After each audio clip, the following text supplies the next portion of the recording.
प्रभु यीशु मसीह के नाम में आपको अनुग्रह, शांति और आशीष मिले।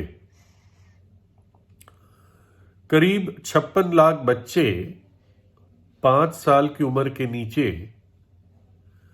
ये 2016 में मर गए। यानी एक गणना है बच्चों के मरण पे, और 2016 का डेटा मेरे पास है। यानी अंदाजे से 15,000 बच्चे दुनिया में कहीं ना कहीं रोज मर रहे थे 5 साल की उम्र के नीचे। और इसमें 31 लाख बच्चे अंडर न्यूट्रिशन, पोषण की कमी के कारण वो मरे।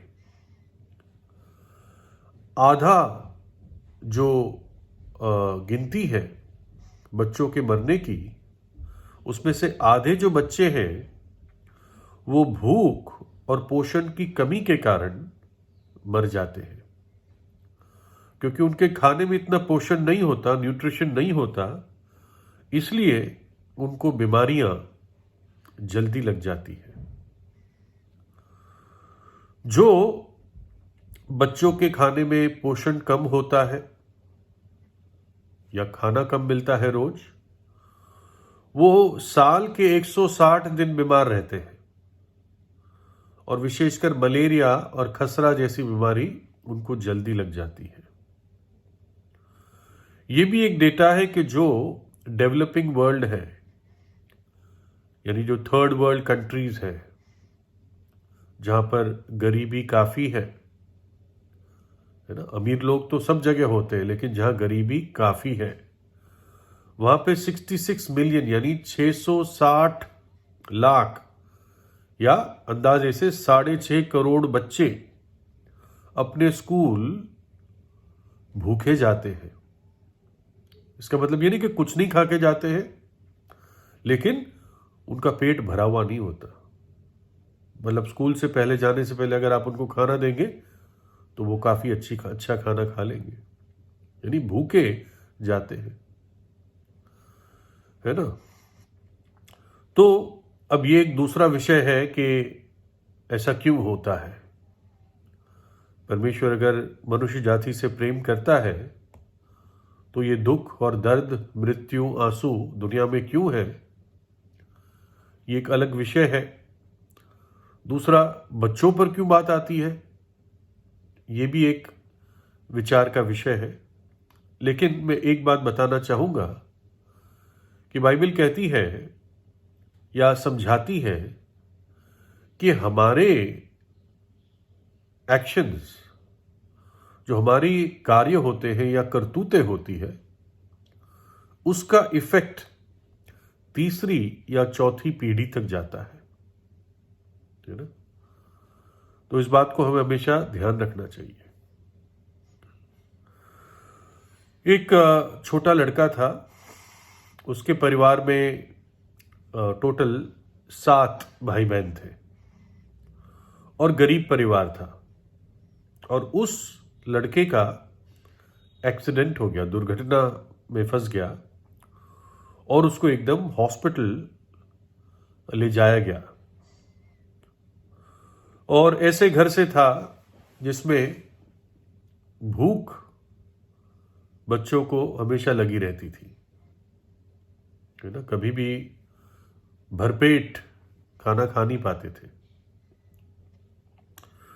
जो दूध का ग्लास भी मिलता था तो वो थोड़ा ही भरा हुआ होता था, पूरा भरा हुआ नहीं होता था। और अगर भरा हुआ होता था तो 2 भाई बहन को शेयर करना था, यानी आधा और आधा।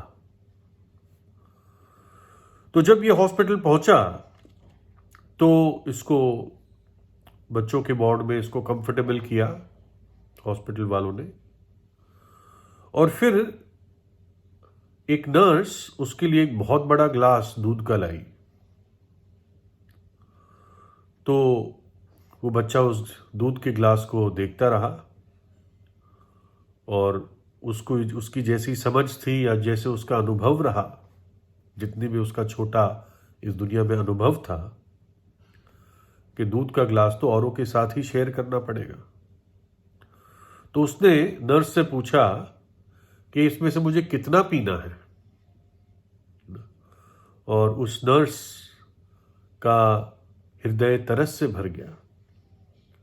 उसने सोचा भी नहीं था कि ऐसा सवाल पूछा जाएगा। वो समझ गई और उसने कहा, पूरा पी ले, है ना, पूरा पी ले।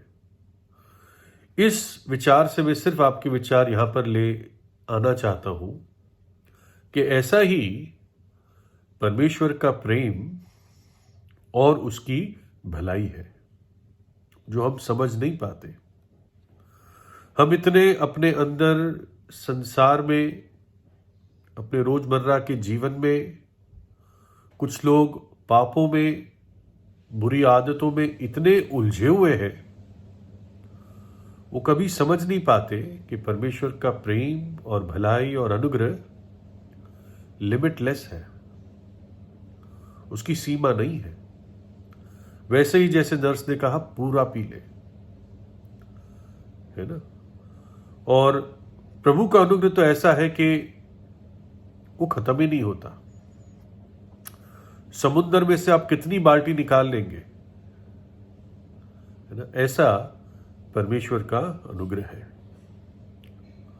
लिखा है, क्योंकि विश्वास के द्वारा अनुग्रह ही से तुम्हारा उद्धार हुआ है, और ये तुम्हारी ओर से नहीं वरन परमेश्वर का दान है। अनुग्रह ही से तुम्हारा उद्धार हुआ है। परमेश्वर का अनुग्रह है कि वो तुम्हें मुक्ति या अनंत जीवन देता है। फिर लिखा है, क्योंकि परमेश्वर का अनुग्रह जो मुक्ति लाता है, जो उद्धार लाता है, वो सब मनुष्यों पर प्रकट हुआ है। कैसे? प्रभु यीशु मसीह के द्वारा सब मनुष्यों पर, पूरे जगत के लिए आया वो। जब हम अनुग्रह या ग्रेस की बात करते हैं तो इसका अर्थ क्या होता है? हम में से ज्यादातर लोगों ने ग्रेस मार्क्स के बारे में सुना होगा। ग्रेस में जो स्कूल नंबर देती है। जब एक बच्चा या स्टूडेंट फेल होता है क्लास में, एक सब्जेक्ट में उसके 2 या 3 मार्क्स या नंबर कम आते हैं, तो स्कूल उसको वो 2-3 नंबर मुफ्त में दे देती है, एक्स्ट्रा दे देती है कि इसका साल रिपीट ना हो, इसको दोबारा वो क्लास वापस पूरा साल करनी ना पड़े, और ना ये बच्चा जीवन में निराश हो जाए कि मैं 3 मार्क के लिए मेरा पूरा साल खत्म हो गया। तो इसलिए स्कूल, जबकि वो योग्य नहीं है, वो डिजर्व नहीं करता या करती, लेकिन स्कूल उसको वो मुफ्त में नंबर देता है और उसको बताता है कि इसके कारण तू प्रमोट हुआ या हुई। वैसे ही परमेश्वर ने मनुष्य को अनुग्रह दिखाया है, ग्रेस। और वो ग्रेस कैसे प्रकट किया, अनुग्रह कैसे प्रकट किया? परमेश्वर ने अपना पुत्र इस जगत में भेजा, प्रभु यीशु मसीह को। हम फेलियर लोग थे, फेलियर लोग हैं, है ना। यदि पाप में मर जाएंगे तो नरक का दंड भोगेंगे, लेकिन परमेश्वर नहीं चाहता। वो हमें स्वर्ग प्रमोट करना चाहता है, हमें अनंत जीवन में प्रमोट या प्रवेश कराना चाहता है। इसलिए वो इस वरदान को लेकर इस धरती पर आया कि कोई भी मनुष्य नाश न हो, मनुष्य पश्चाताप कर ले और परमेश्वर के उस अनुग्रह को एक्सेप्ट कर ले। और प्रभु यीशु क्रूस पर दुख उठाया, उसने अपना लहू बहाया और अपना प्राण दे दिया, अपना बलिदान दे दिया, ताकि एक पापी परमेश्वर के अनुग्रह को पा सके। जब एक व्यक्ति पश्चाताप करता है, प्रभु यीशु पर विश्वास करता है, तो परमेश्वर उसको अनंत जीवन प्रदान करता है। परमेश्वर का अनुग्रह अद्भुत है। हम डिजर्व नहीं करते। आप सोचे, उस पवित्र परमेश्वर के विरुद्ध पाप करना, इस कारण वो पाप बड़ा हो जाता है क्योंकि वो परमेश्वर, हमारा सृष्टिकर्ता, इतना महान, अद्भुत, पवित्र, पाप रहित हमारा पिता है, इसलिए हमारा पाप और बड़ा हो जाता है। लेकिन फिर भी वो क्षमा करना चाहता है। वो हमें फिर से अपनी भेड़शाला में ले आना चाहता है। हम भटकी हुई भेड़े हैं, पापों में, अपराधों में मर गए हैं, फंस गए हैं। एक समय था, एक दिन था जब मेरा जीवन बदला।